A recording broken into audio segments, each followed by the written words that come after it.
So today I'm going to share with you my quick and easy method for washing wool and mohair. This method isn't going to work for the really high grease fleeces, but it should work for almost all of the other ones. I've used it on CVM Romedales, it's great on Romney, blue-faced Leicester, other long wools, it's great on mohair, Shetland. You can use the same method for washing alpaca. However, you don't need the water to be as hot if you want to wash alpaca. It doesn't have the same grease that wool has.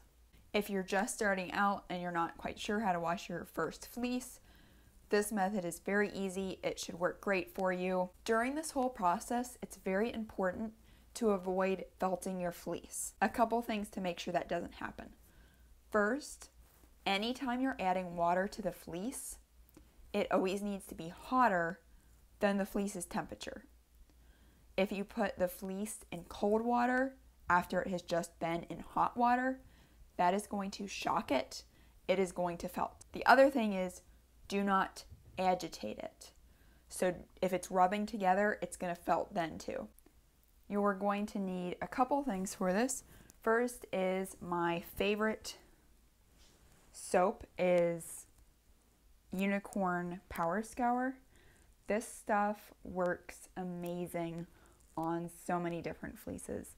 It gets them beautifully white if they're white, or it just cleans them. It gets the dirt, it gets the lanolin, it gets everything. You can find this numerous places online.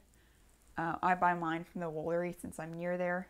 The one I have does have a slight fragrance to it. I don't really even notice it, but it is there. They do have a fragrance-free option, I believe.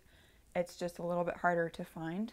This size is 16 ounces, and it says to use a tablespoon per pound of fleece. So you can wash about 32 pounds with just this bottle. Not all fleece needs the full amount that they recommend, especially with mohair. Sometimes I just go ahead and use a little bit less. There are a couple other soaps that you can use, but this is definitely my favorite all overall and the one I recommend. You will need 2 pots. I usually like them to be at least 20 quarts in size. That holds a good 4-ish pounds of fleece. Too big isn't good because it's just going to be full of water and they get really heavy. So you want something small enough that you can handle easily. I also like them to have very wide handles so they're easier to carry when they're full of fleece and water. You will also need a thermometer, a spoon to stir your fleece while it's in the pot, a colander, which is optional, access to somewhere to heat water, so a stovetop, and a sink. The first step is fill your pot up with water, put it on the stove, and turn the temperature on high. For this soap to work, it needs to be between 140 and 160 degrees. For this, I like to heat the water up until it's about 165, because by the time I take it off the heat and put the fleece in it, it's going to have cooled down a little bit, and then I'm going to let it set for a while, and I don't want it to cool off too much. So the higher temperature is generally the better choice. You can also go higher than that if you have a higher grease fleece that you really need to get that grease out, but otherwise the 40 to 60 temperature is just fine. You can use any kind of cooking thermometer, but I really like using an infrared thermometer. It's so much easier. I can switch it between pots if I'm doing multiple ones. It gives me a really good reading. So this is the one I have been using. Once the water is heated to your target temperature, take it off the heat. I usually place it on the counter on top of a folded up bath towel. That way it's protecting my countertop. Next, stir in your power scour. I generally don't measure it, I just eye it because it doesn't need to be exact. Sometimes I put it in the spoon first to eyeball it a little bit better. Sometimes I just put it right in the pot. After it's stirred in, you can add your fleece.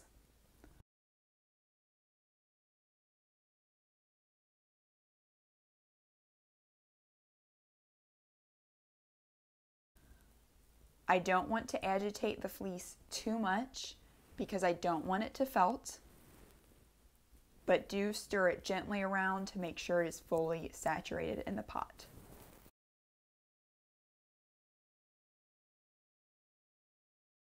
Now put the lid on the fleece and let it sit for about 45 minutes. If you're in a hurry, you can let it sit for a shorter amount of time, maybe 20 to 30 minutes. I like the 45-minute time though, because it gives me enough time to actually go and do something else, finish that, and then come back. If it's just 20 minutes, I usually have just gone and started something and then I have to come back to my fleece. But that's up to you. If I'm doing a lot of batches at once, I usually have water heating on the stove, water sitting in a pot, I might be rinsing something, and then I'm only going to let it sit for that 20 minutes. After the 45 minutes is up, it's time to drain the fleece. I generally only do one wash. However, if it's a very, very dirty fleece, you may find that you need 2 washes. In general, I really find this isn't necessary. I always dump the dirty water from the fleece outside because there's going to be grease in there and you do not want that going down your drain. However, anywhere you dump it outside, because the water is still very hot, it will kill any grass or other plants right where you pour it. So don't pour it in the middle of the grass. Try to find a bare spot to pour it. I'll do it at the base of a tree or somewhere where there's no grass growing. But it's very important, do not let that dirty water go down your drain. I have tried a lot of different methods for rinsing and draining fleece over the years. They all work very different ways. This is by far my favorite. It's the easiest method that I have come across. The first thing you want to do when you're about to rinse it is go fill up another pot of water and put that on your stove to heat. While that's heating, you can go drain your fleece. I like to drain mine outside on a wire table. It is so easy to just go outside, dump the pot, and let the fleece drain through the table. If you don't have a table like this, you can also use a colander. That also works well. Once you have poured out the fleece, spread it out a little bit so there's more surface area, and get as much of that water out as possible. Once your second pot of water is heated on the stove, you're going to take that pot of water outside and pour it over the fleece to rinse it for the first step. You want to make sure that that second pot of water is hotter than your fleece to keep it from felting. I usually heat it up to at least 140 degrees.